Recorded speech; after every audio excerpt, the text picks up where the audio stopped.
17,000 hockey fans have been taken hostage. Enough bombs have been planted in this building to stop all the clocks in the hemisphere. But only one of them knows it. I'm gonna try to stop you. I know where the bombs are, so I know where you're going. Then come and get me.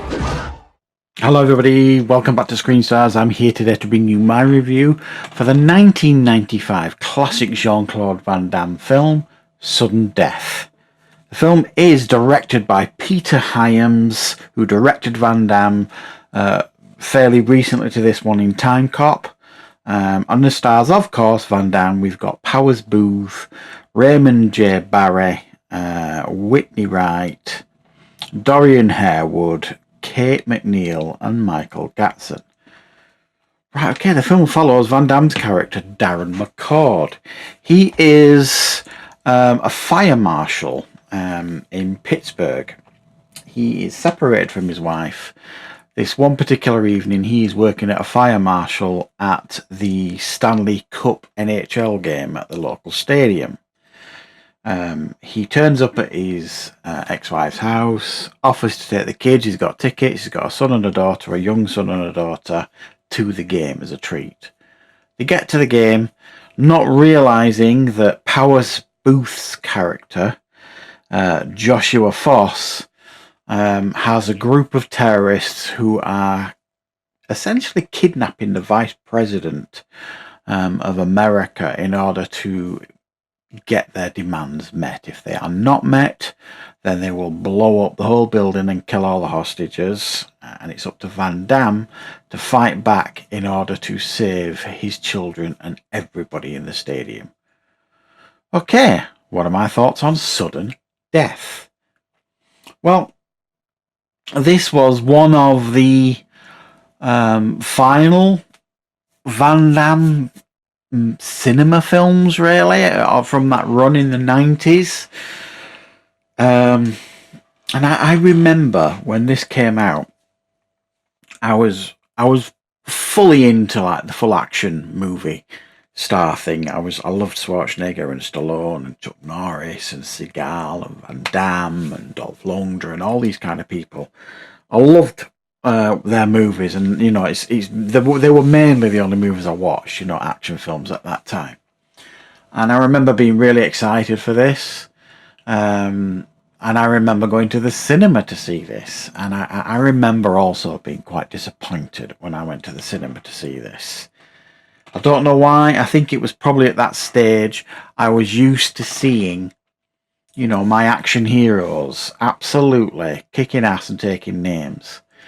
And Van Damme, while he is the hero of this film and he does all of that kind of stuff in a roundabout way, he also they're trying to get him to play like the everyman hero, very much obviously like John McClane from Die Hard. Obviously, at the time when Die Hard came out, and for, well, ever since really, we're still getting them to this day. You know, we get so-called Die Hard clones, like, you know, Die Hard on a train, Die Hard on a boat, and this is Die Hard in a hockey arena, if you like. And yes, that blueprint is absolutely there. So they're kind of desperate to kind of show Van Damme off in this film as like an everyman hero, an ordinary guy. But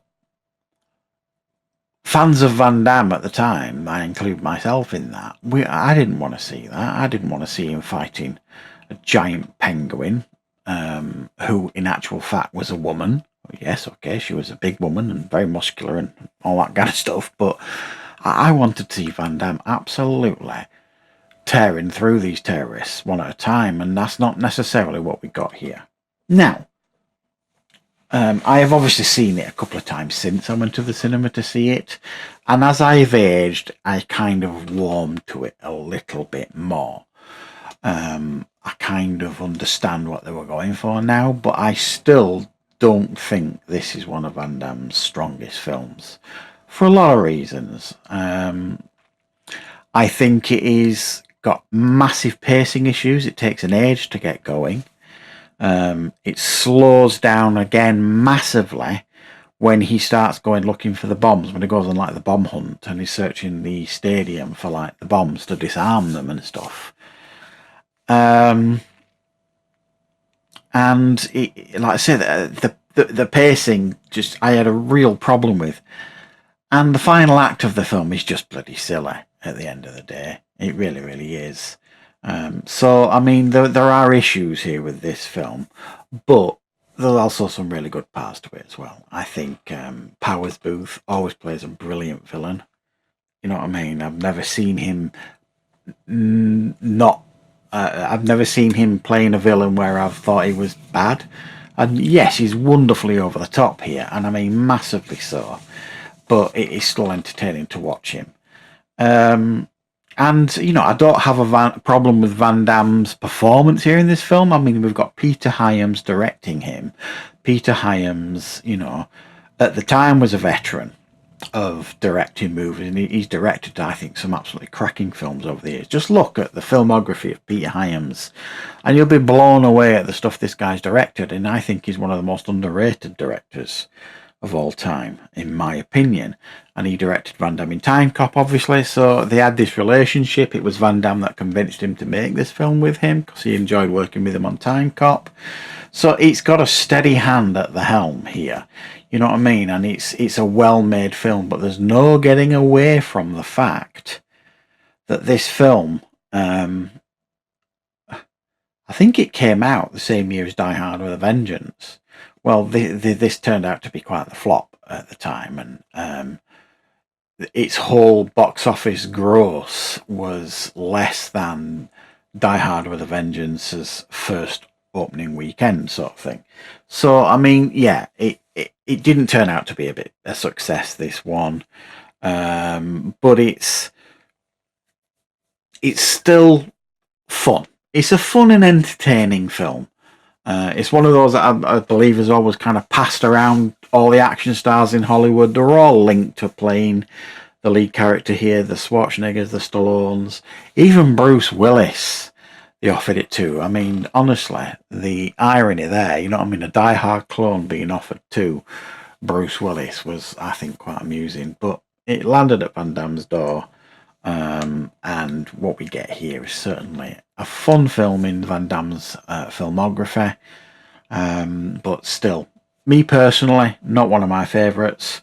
Let me know your thoughts on Sudden Death in the comments. I know they did they do a remake of this or a sequel with Michael J. White?